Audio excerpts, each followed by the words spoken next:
habeen wanaagsan dhammaantiinba ku soo dhowaada daqiiqadaha wararka taariikhdu waa 4 bisha December sanadka 2023 Afrikada barina saacadu waa 8 fiidnimo oo gow ah qodobadan caawa idin hayo waxa kamid ah dhaawacyada shacabka Falastiin oo isbitaalada Gaza meel la kala dhigo lala yahay dadka barakacaya ee fatahaadaha ka cararaya waxa kamid ah hooyo duleedka yoontoy ku soo qaxday oo wadata ilmo aragala الماء ده يكون أفر بلاد جيران ساعة نخدم سجح ده عنق ما يروح ماركان حكومة بوتلان وزير وهاللي أو شيء إني ديدن معارضك إني وده هاللان أو أي وده فريستان مدرش معارض كنا وي كعجتي دي أما عجت عجليسي إني نلا فريسته مركا واحد كتب صومي أرنتاسي إلى أي حد مبشرو جناح ستة SSC قاتم الدجاجة إذا كنا لنا وحي شيء جيان إن عشورته وحكة قادة إلى أيهين جارهان ganacsiga xoolaha imaka waxaan naga dhiman in dawladdu na soo gaadho oo cashuur bixinta la bilaabo iyo nidaamka iyo systemka annaguna waxaan leenahay dawladayda heeliyo hoob oo nidil garab taaganay soo dhawaada qodobadaas iyo kuwa kaleba caawa waa daawan doontaan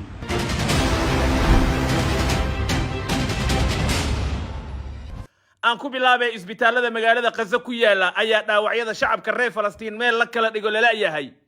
dhulka ayay qaarkood jiifaan Israa'iil cir iyo dhulba way garaacaysaa ciidanka Israa'iilna dagaal dhulka ayay deegaano ilaa 20 ah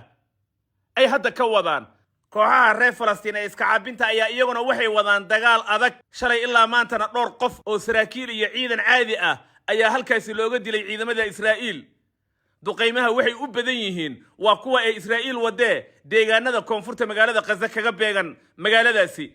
kooxaha xuquuqul insaanku waxay sheegayaan waxa Israa'iil ay Gaza ka wado inaan weligeed la arkin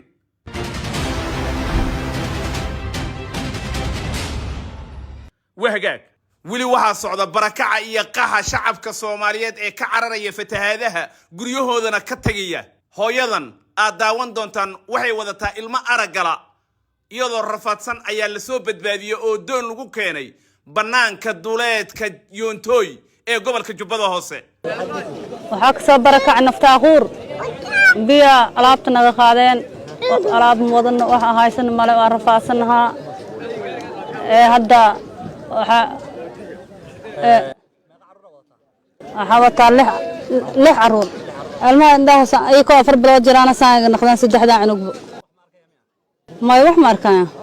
هرتاد حيال وكل عام ها يكون أفر بلاد جيران ساعة نخدم ها أفر بلاد وحاك صباح نشالة وحاصرها عن مرات الغين ها نفتحورك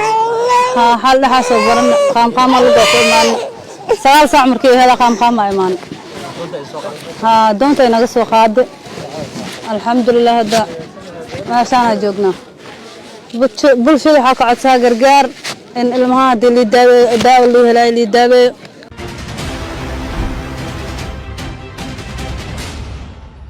وهجاك هاتنا بوتلان وزير جوحة أو كترسل حكومة بوتلان أيوحو شيء إن معارضكو أي ديدن إني لهاللان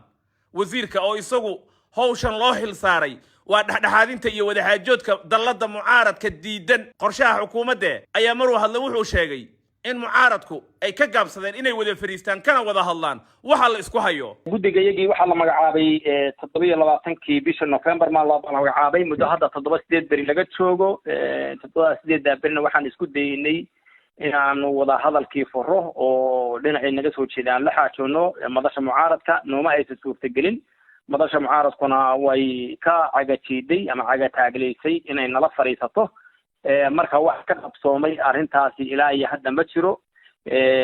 sababtoo ah oo ay mucaaradku diideen inay nala xajoodaan waa u tagnay waa la hadalay waa xiriiray halkaas ayay ku soo ururtay in ay ka gaabsadaan inay si toos ah noola xajoodaan marka halkaas ku soo ururtay annagana guddiga waxaanu isu nimi guddigii wada xajoodka dorhad galab baanu isu nimi oo arinta isku wargelinay inay arintaasi halka ay taagan tahay marka arintaas halkaas ay taagan tahay hadalkan cusub waxa ka horeeyay baarlamaanka oo iyagana laba u kala qaybsan qolo taageersan qorshaha dawladda ee qof iyo codka doorashada ah iyo qolo diidan oo sheegaysa inaysan suurtagal ahayn in hadda doorasho qof iyo cod la qabto bishu hadda waa December 4teeda muddo bil ka yar ayaana ka harsan xilliga qorshe ahaan awal ay dhici jirtay doorashada Puntland weli waa la kala fog yahay mana muuqdo qorsho iyo ajenda cusub oo labada dhinac isugu soo dhawaanayaan walwalka ugu weyn ayaa wuxuu yahay in labada dhinac uu dhaxmaro dagaal gacan ka hadal ah taasoo ah waxa ugu weyn ee hadda laga digayo lagana cabsi qabo ayna tahay in laga hortago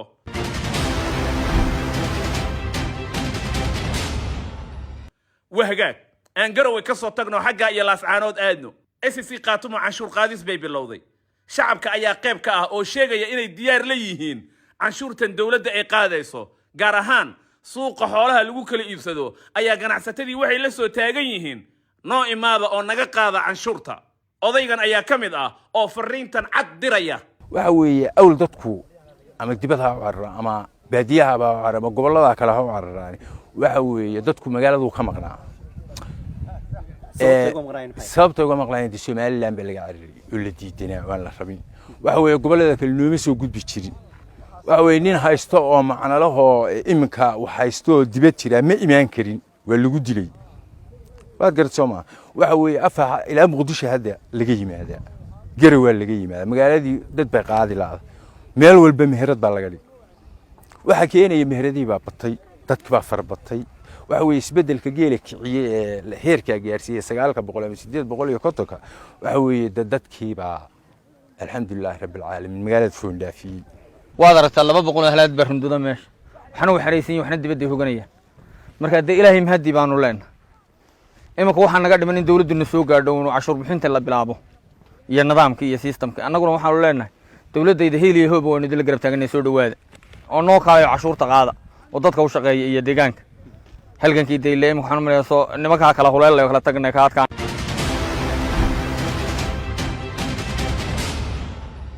wahagaag daqiiqadii wararka ayaa weli naga daawanaysaan jigjiga waxaa ka socda diyaar garowga munaasabada loogu dabaaldego qowmiyadaha dalka Itoobiya oo sanad walba deegaan lagu qabto dawlad deegaanka Soomaalida ayaa sanadkan marti gelinaya dhoolatus kooxaha baanbayda iyo diyaar garow kale ayaana bartamaha ka socda bal aan daawano booliska deegaanka militariga federaalka kooxaha baanbayda oo bartamaha magaalada jigjiga ku maraya socod dhoolatus ah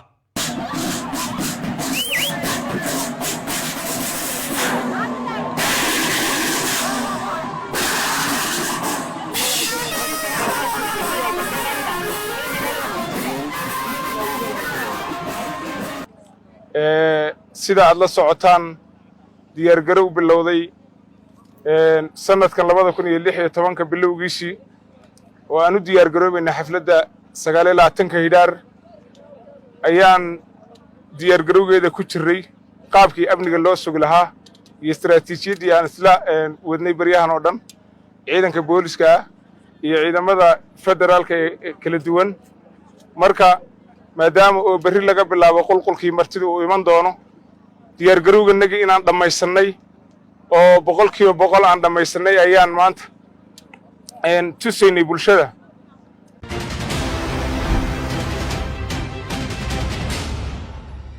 wahagaag jigjiga aan ka tagno Kismaayo aadno Sulub Maxamed Firin waa taliyaha booliska Soomaaliya maalmahan Kismaayo joogay maanta wuxuu booqday xero ciidan loogu tababarayo oo duleedka Kismaayo ku taala ciidanka ayuuna la hadlay ujeedka tababarkan iyo baahida la idin qabo iyo midda guud ee qarannimada maanta qaramada Soomaaliyeed ee ina hor taala inaynu badbaadino dadkeena maanta fursad weyn bay idin tahay inaad ka mid noqotaan ciidamada qalabka sida Soomaaliyeed fursad weyn bay idin tahay inaad u adeegtaan dadkiina fursad weyn baa waxa idina inaad ka xoreysaan oo naftiina iyo dhiigiina aad u hortaan inaad cadawga khawaarijta banaystay dadkeena dhiigiisa iyo maalkiisaba inaad ka xoreysaan oo qayb ka noqotaan aad iyo aad bay maaragtay fursad weyn ay idin ku tahay waxaan rabnaa inaad ka faa'iideysataan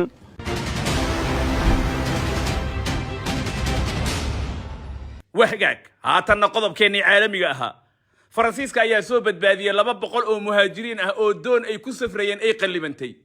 haddaba hawshan sidee u dhacday waa tan Shamis Xaaji Xasan Haaruun oo inoo faahfaahisa ciidamada ilaalada ah ee dalka Faransiiska ayaa waxay soo badbaadiyeen dooni ay la socdeen ku dhawaad 200 oo ruux oo muhaajiriin ah kuwaas oo doonayay in ay ka tallaabaan biyaha Faransiiska iyagoo markaasi u sii haajiraya dalka England. waxaa la sheegay in dadkani tiradoodu sida rasmiga ay ahayd 190 muhaajiriin ah kuwaas oo kasoo kala jeeda dalal kala duwan, waxaana la sheegay in doonidu ay halkaasi kula qalibantay.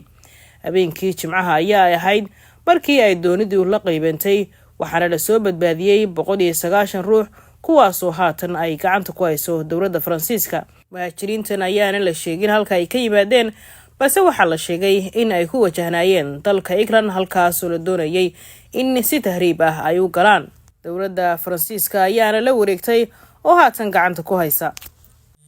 ciidamada ilaalada xeebaha ee dalka Faransiiska ayaa xeebta Calais oo ahayd halkii doonida ay ku qalibantay waxa ay weli ka baadigoobayaan dad kale oo la tuhunsan yahay in ay markaasi ku maqan yihiin biyaha guntooda, kuwaas oo haatan nolol iyo geeri lagu raadinayo. waxaa doonidu ay qalibantay habeenkii Jimcaha, ilaa iyo haatanna waxaa la baadigoobayaa dadka dhiman ee ku maqan gudaha xeebta. maasani shamis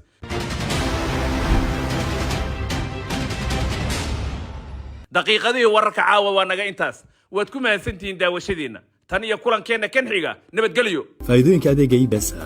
send money, dirista lacagaha, withdraw money, qabixidda lacagaha, airtime top up, ku shubashada xirmooyinka ku hadalka, e-pesa Pay, lacag bixinta ama tukaamaysiga, loans and savings, amaahda iyo kaydka, e-pesa Global, xawilaadaha, e-pesa Mastercard, Virtual Mastercard, banking service, adeegyada bangiga, e-pesa goor kasta iyo goob kasta.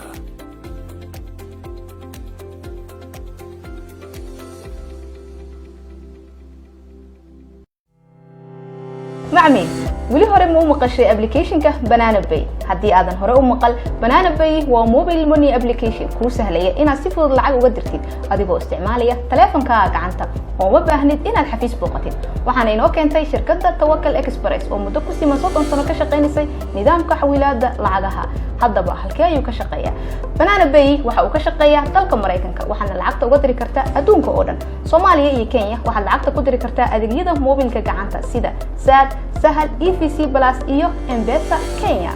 waxaad sidoo kale ku diri kartaa adeega T+ bangiga Sombank iyo xawaalada Tawakkal Express. haddaba ka faa'iideyso Banana Pay oo ku sameysay qiimo dhibis balaadan oo ah 20%, waxaana lagu adeegayaa qiimo jaban. ilaahay baa caafimaadka bixiye. hamogaanin isbitaalka Healthgate Hospital. dhakhtarkii carruurta, kii cudurrada guud, dhalmada iyo ka warqabka hooyada, dhimirka iyo maskaxda, dhakhtarka lafaha, caafimaadka indhaha, intuba waa ku diyaar. weliba carruurta markay dhashaan dhalooyinka lagu koriyo ayuu isbitaalka Healthgate ku caanbaxay. isbitaalada waddankan ka jiraan waxaa ugu sarreeya level 6 oo ah levelka 6. Healthgate waa levelka 5. qalliinada degdega ah iyagana waxaa u diyaaraa dhakhaatiir 24 saac heegana. shaybaarka baadhitaanada cudurrada waa casri oo waxaa yaala qalab la hubo. nadaafaduna waa inoo muhiim oo haddaad bukaan ahaan u jiifato iyo haddaad saacado kooban joogtaba, Healthgate waa deegaan nadaafadda u saaxiiba. Healthgate waa xarun caafimaad, xaasha lilaahi, waa xaqiiq oo soo booqo, isku daawee oo isku baar, ilaahayna kala saaro. isbitaalkan Healthgate qalliinka hadda maxaan suubinaa oo latest oo laser lithotripsy la marka qalliinkaas maxaa waaye qofka isagoo jirkiisa meelna laga jeexin